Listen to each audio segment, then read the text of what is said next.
दिवसभर या मुलांच्या पाठीमागे धावून ना कधी कधी अक्षरशः मला थकायला होतं. कधी एकदा रात्र होईल आणि कधी एकदा मी बेडवरती झोपेन असं व्हायला लागतं. कारण ना इशिक आत्ता चालायला लागले आणि ती अशी व्यवस्थित चालत नाही, म्हणजे ती पकडून तरी चालते किंवा चेअरवरती चढते, त्यामुळे तिचं बॅलन्स व्यवस्थित होत नाही. मग तिची पडापडी दिवसभर सारखी चालू असते.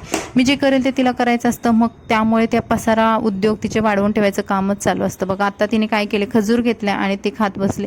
तिचं खाणं कमी आणि सांडणं जास्त असतं. म्हटलं चला आज तिच्यासाठी थोडंसं भडंग करावं की ज्यामध्ये तिखट वगैरे नसेल आणि जास्त चमचमीत पण नसेल. मग तिच्यासाठी मी भडंग वगैरे केला. शनाय पण तशी खाते आणि मॅडमचं खाण्यापेक्षा जास्त सांडण्याचं काम असतं. मग तिला असं आवरत मला ह्या सर्व गोष्टी बघाव्या लागतात.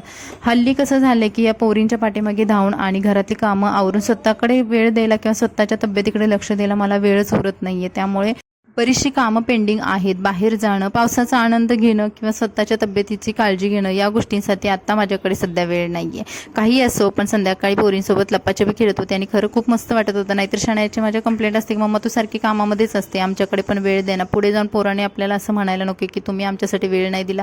म्हणून मग या गोष्टीसुद्धा मला टाइम ॲडजस्ट करून करावे लागतात. आणि आम्ही छान प्रकारे मस्त एन्जॉय केला. त्यानंतर संध्याकाळी आम्ही बाहेर आलो होतो आणि एका महत्त्वाच्या कामासाठी आलो होतो. आता ते महत्त्वाचं काम कोणतं आहे ते तुम्हाला लवकरच मी सांगणार आहे. त्यामुळे आपले व्लॉग एन्जॉय करत राहा, व्हिडिओला लाईक करा आणि आपले जे व्लॉग येतात दुपारी 2 वाजता, हल्ली टायमिंग चेंज केलेलं आहे, ते सुद्धा तुम्ही एन्जॉय करू शकता. चला भेटून नवीन व्हिडिओमध्ये. Bye bye.